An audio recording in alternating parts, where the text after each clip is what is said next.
Welcome to What's Canada Eating with Sia, eh? I'm your host, Sia. And I'm your co-host, Asha. And we're in Whitehorse, Yukon!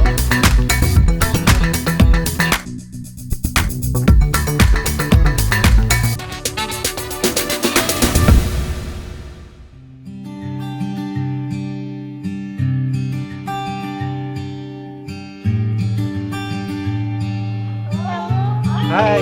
Oh, how are you all? Welcome to Kikini. Thank you so much. You bet. And I was going to sing you guys a song. Oh, thank you so much. I'll sing you a traditional Southern Shoshone song. This is called Shawthel, and Shawthel means hill in the sunshine. Shawthel, ni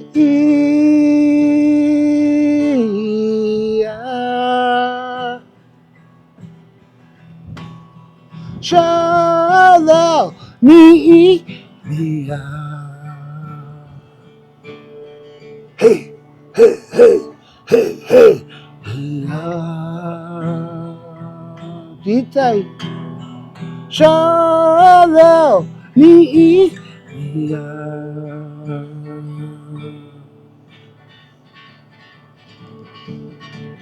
Champagne, could you hear me say, where's all my people gone? Was it only yesterday? We stood together, we were strong. Shawthel, ni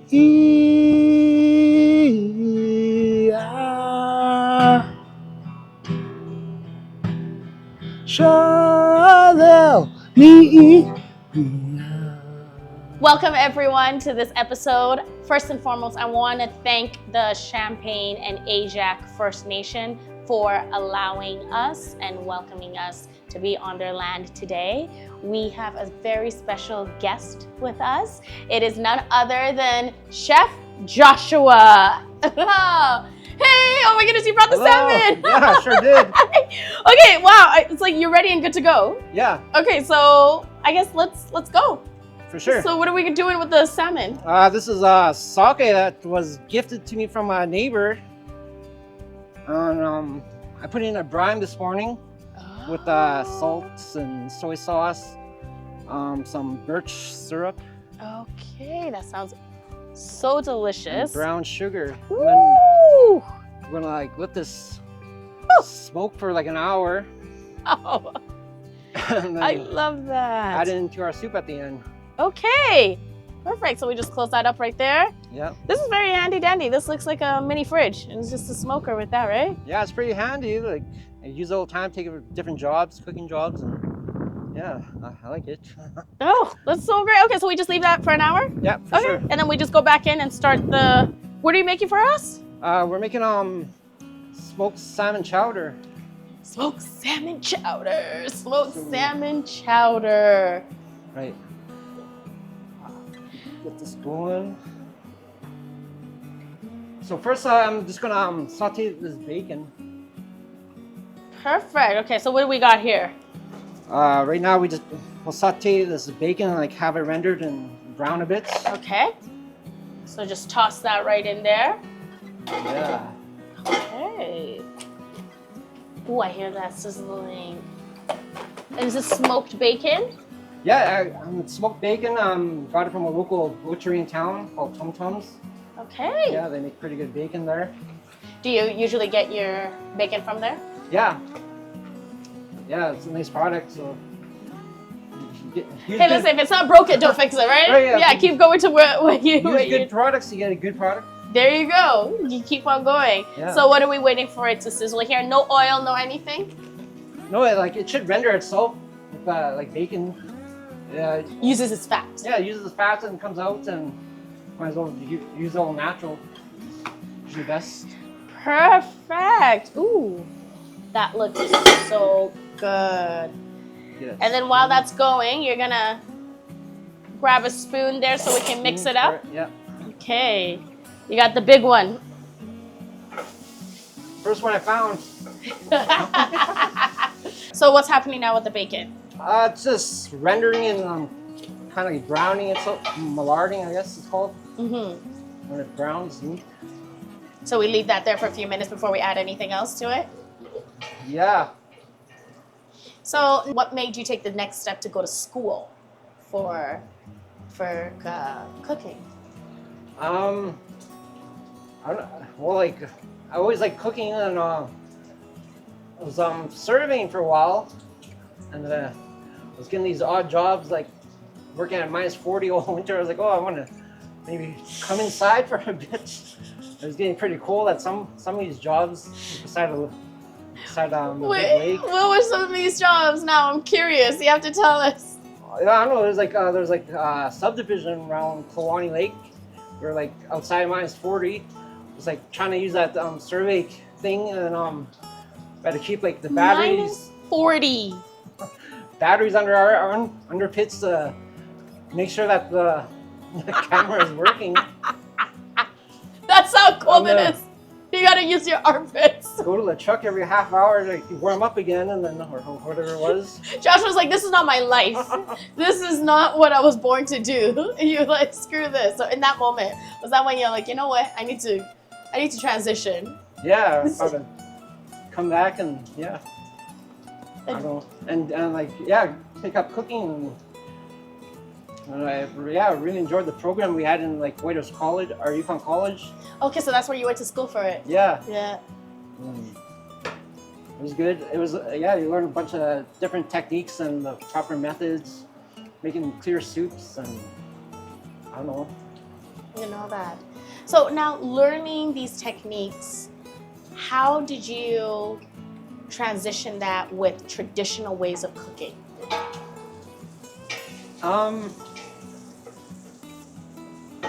I don't know. I guess that fusion cooking, like, I got like met some chefs like during school. But they did this fire feast in Carcross, and I was like one of the 2 students that got to go to it. And I was like First Nation chefs across Canada. Like wow. There's like 3 of them. Yeah, it was a good experience. I don't know. Wow. That must have been such a remarkable experience. Yeah. Can you tell us more about that? How did that make you feel? Because was that something that you thought you would ever do? No, like I don't know. Just see what they kind of do is just, like take something and then just see them using their own ingredients like from the outside, and incorporating in their new food or in their in different foods. Like remember they made like this pasta. It was like kind of like Alfredo, but then like they steep the milk with sweetgrass. So when you eat that pasta, it was like. I'm sorry, I've never heard of steeping milk with sweetgrass. Yeah, that was kind of pretty neat. Like I was like, oh, the possibilities are endless. So your eyes open to how creative you can get with cooking, especially culturally, and especially like you said, you only use what you have around the land, right? Yeah. I'm gonna take this bacon out. Okay. Yes. Add it later. Add it. Okay. Should we grab a container? Sure. Something. I can grab a bowl. like a bowl. Yeah. Is it okay if I get a big bowl? Sure. Here we go. I'm very useful in the kitchen. Right on. Should I grab a bigger spoon for you to scoop it? Sure. Or hold it for you? Yeah, I made the bowl. Okay. We don't use gloves because our hands are strong. That's what I do. I don't like using gloves, even though you should use gloves, safety first. But always. Ooh. Nice and So now the way we're making this, is it a traditional way of making it? No, it's not traditional. Oh, it's Chef Joshua's way of making it. Yeah, pretty Yes, much. I love this. This There's is like- what I love. There's no pigs up here. So. There's. I know, that's why I asked, because I was like, where's the pig coming from? Okay, what's next? Where do we put the, so we'll put this aside? Yeah, we can put this on the side and then we'll just saute. We got some onions and leeks. Okay, should I open this up? Sure. And just dump it in. Just dump it in. Okay, got some leeks. There we go. Celery. Perfect. So as you can see right here, look what all that looks. Can I mix it up? Yeah. Ooh, look at that. And it's cooking in the fat from the bacon. So you can see that. Ooh. Yeah. So all that onion should like deglaze that pot from all that burnt ends too. And that'll add all that flavor. Mm-hmm. Layering the flavors with it, right? It was like it was a fire feast. Fire feast. So then after that trip, when you came back, did your mentality change? Yeah, like started thinking like because me and this other student were supposed to think of a dish, but we thought it would be best if we just kind of work with them with those chefs across Canada. Mm-hmm. And then but yeah, I don't know. I just started thinking of different ideas of what I could do. So your creativity, you started to realize, okay, what if I mix this? You started to get curious. Yeah. And I think those make the best cooks, the best chefs, the best, because not everyone goes to culinary school, so, but it really, it does amplify the next level because they're thinking outside of the box, or they're putting cultural ways of eating and blending that up or keeping true to it. But you know, the things that were being used 50, 100 years ago may not be around anymore. But what else can you use that's similar? Yeah. Right? So then after that point, did you guys end up creating a dish that you were supposed to create? No, I helped like one of the chefs. Like eventually I tried like what I thought of, but like I baked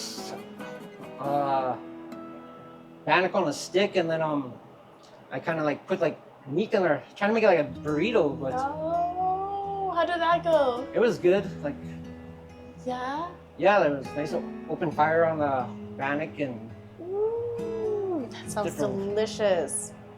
Different flavors with it that you put together. yeah, it was pretty nice. That sounds really delicious. I'm sorry. That sounds really, really delicious. So now that the onions have sweat it out, Yeah, and then we had the flour here. You guys are ready? I don't know. yeah, we're ready. Can I Oh, mix yeah. while you add the flour? Sure. Okay. And then So am I mixing slowly or vigorously? Yeah. feel however you want to stir. Just make sure it's all incorporated. Oh, I'll make sure it's all incorporated. Just get that in there. So, for viewers, can you explain to us what the flour does It makes a roux and thickens the chowder. with that? That So, how I just have to ask this of a lot of the chefs you see, I feel like there's not a lot of discussion around Indigenous chefs. So how does it feel when you are around other Indigenous chefs, or you know, you've told me some chefs that you've learned under that are Indigenous, or you know, explain that feeling so that someone else who's out there, a young Indigenous kid who's thinking about this, knows that there are Indigenous chefs out there. yeah, I don't know. It's good like to work with your own culture and be creative with your own kind of food. You know, playing with it, like what's out in your backyard and using your own stuff or whatever you guys got. Use what you got, and I don't know.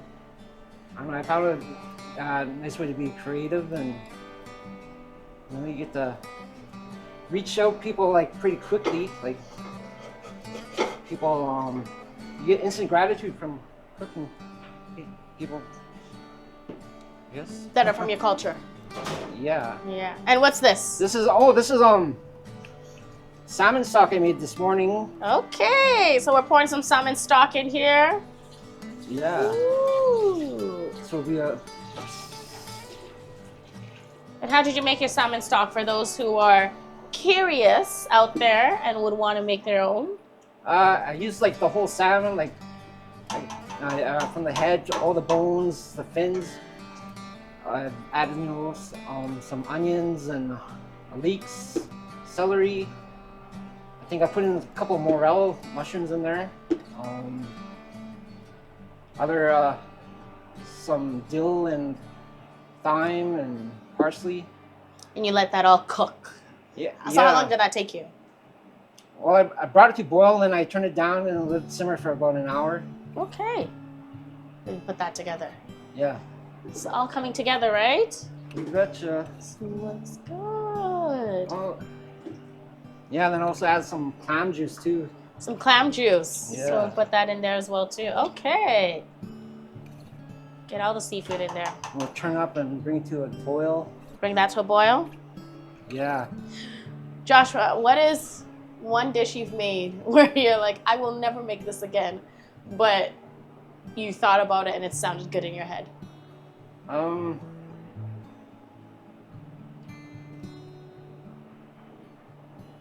don't know. There's probably different ways doing it. Like something too soggy one time. I think I tried like make French toast with bannock, but it was like oven bannock, or not oven bannock. It was on like kind of deep fried. And it was too soggy, so I don't know. Didn't really work.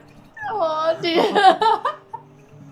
So in that moment, you wanted French toast made with bannock. Yeah, I think I was trying to do that like when I was in culinary school. I just did it at home on a weekend, kind of do some sort of creative thing. It's okay, but have you mastered that ever since then? No, I was like going to try it again, maybe with the baked bannock, but I just never have. Oh, see, I should have gotten you to try to do that so that you can redeem yourself. You've told me how you work with the kids, help out with feeding them. So can you tell me more? Can you tell us more about that? Yeah, a few 5 years ago, I think Jordan's principal started this food program in rural communities like this. Mm-hmm. To help feed Indigenous students, so they have lunches and breakfast, so no kid goes hungry. Mm-hmm. And then I've been doing that for 5 years here in my community of Bikini. And it's a special program, especially with news that's coming out now that this year, according to some studies that have been done, that the highest number of children will go hungry this school year. Oh, really? Coming up in Canada.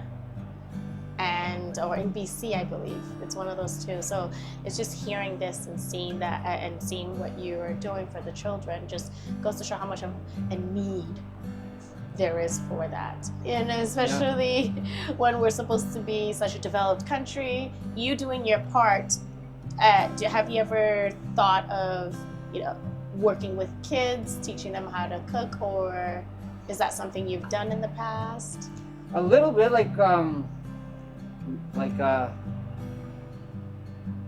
couple we get them make their own pizzas on that, and we try to help them make sushi rolls. Oh, I made that once. But yeah, little programs. I think I get requests to do that more often. I like to do that and experiment with the children. And see what they want to make, and we'll try to figure that out. Yeah. Right, because when they want to make something, they'll be more intrigued and they'll really want to keep going at it, right? Yeah. For sure. So what's happening here now? We're just gonna bring it to boil and then turn it down to simmer. Excellent. So it's just gonna up full blast. So it's gonna take its time there, right? And have that. And in the meantime, the salmon, right? So that's gonna go for an hour. Are we able to open it and just check it progress quickly for it? See what it looks like. Yeah. Yeah, you can see it's getting there. It is. And what are you using? What? What's burning at the bottom? Oh, it's like cherry wood, little pellets, pucks, or. A cherry wood. Okay. Can you smoke all year round, or is it seasonal? I usually just do it to like when it's warmer out. Like we've been having pretty warm winters, so it's in the plus or in 0 or so. I can walk outside and use it. Love that. But yeah, I don't know. One year I even smoked ice cream. What? Yeah, that was kind of neat. Like I smoked heavy cream and then just made like regular ice cream, but it was kind of pretty neat. It tasted like a toasted marshmallow. Wow! I never would have thought that you'd be able to do that. Yeah. Because ice cream. Okay, but you did the heavy cream. Yeah, well, yeah, when it was in like heavy cream, and then I cooled it down, and then I'm putting like a little ice cream machine, and then that was pretty neat. That is. I mean, that's I'm surprised it tastes like a toasted marshmallow. I was gonna say that's a flavor right there. Toasted marshmallow ice cream, but with the but smoked toasted marshmallow ice cream. Yes, oh my god. Joshua, trademark it. Smoked ice cream. Smoked ice cream. So we'll go back in. Yeah. And check it out. So when you talk about tradition, when we talk about things being passed down, what are some monumental traditions that your grandparents or your parents even have passed on down to you? I know, like growing up, I used to always gaff salmon from my grandma. It's like we go out to a little village called Cluckshoe. It's probably another 2 hours away from here, on the Haynes Road. And she'd take me like we'd go in the creek and like pull out salmon for all winter. So that was kind of nice. And how old were you at that time? I was probably like 11 or 10 or 11, 12. So monumental moments. Yeah, so I would do that when the salmon was running, and my grandma would always get me every summer. And just like, I remember in like my 20s, like she grabbed me, I don't know, I pulled out like 20 fish in like half hour. Like, oh, I forgot you were good at this. But yeah, I don't know. Wow. Was that something you'd always look forward to with your grandmother? Yeah, like I really enjoyed gaffing. That was like one of my favorite things to do when I was younger and growing up. Staying out in Cluckshoe. It's like a fishing village, I guess. Yeah, with that. And then from there, would you help like cut the fish? Like, would you help with all that process as well too? Or was it just, I'm here, I've done that, I'm going? Yeah, we clean up before we leave. It's always best to do that. Yeah, right? Yeah. So you learned how to forage for the animal and how to also accept what has been given to you and not overfish or not do it all year round, right? Yeah. So with that experience, what do you find is different between that and, when you are in Western food where everything's constant and they're just supply? Well, I know, like, now, like, the fish numbers are down. Like, we weren't allowed to fish for, like, I don't know, like, seems like 10 years and maybe longer. But the fish numbers are increasing this year. Like, people are allowed to go fish or gaff fish or however they catch it. So that's good news that the fish numbers are up. Right. And you were not allowed to fish because of the fact that so much overfishing was being done, right? Yeah, like in the States or wherever we're coming from, like, I think they're like catching lots. I don't know. Fish numbers were down for like I would hear stories like from my father or grandma, like they remember when the creeks were just red, and now it's like, do you see just a few sometimes? Or but yeah, they said it was like you could just walk across the creek. There's so much fish. Yeah. Right. Because it wasn't being manufactured at such a high rate. Right. Right. Wow, what a blessing to have that experience. Right. Right. Something to take along with you. Because then, now when you're making your own fish and dish, do you only, is it during season? Or are you also just seasonal? Like, salmon is this season, haddock is that, and also, Well, I don't know, it freezes, so you can cook it all winter. that's a smart ass answer. It freezes. That is true. That is true. What's your favorite type of fish? Probably sockeye. Like, I ate that a lot. Grayling. It's like just little fishes that just go in the rivers. Mm-hmm. Yeah. Not bad. Oh, I love that. How's this coming along here? Good. We'll boil that. Ooh.